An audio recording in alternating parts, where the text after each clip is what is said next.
വാങ്ങിച്ചത്. എന്താ ഇത്? ഒരു പഴഞ്ചൻ വീടോ?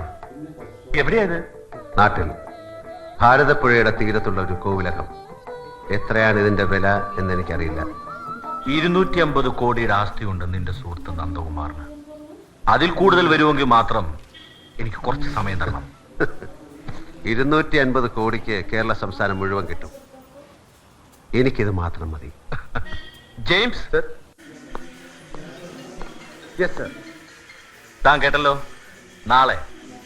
നാളെ തന്നെ ഇതിന്റെ ഡീൽ ഉറപ്പിച്ച് സെറ്റിൽ ചെയ്യണം. ആവശ്യമുള്ള പണം ബാങ്കിൽ നിന്ന് ഡ്രോ ചെയ്യാം. ശരി സർ. എന്താ ഈ പഴഞ്ചൻ കോവിലത്തോടുള്ള ബന്ധം? ഒരു മോഹം, കിറുക്ക്, അല്ലെങ്കിൽ പുരാവസ്തുക്കളോട് പോയ കാലത്തിനോടുള്ള ഒരു പെറ്റി എഫെക്ഷൻ, ക്രേസ്, എന്തും വിളിക്കാം. James sir. അത് വാങ്ങിക്കുന്ന എന്റെ പേരിലാകരുത്, നന്ദന്റെ പേരിൽ തന്നെ വേണം. നോ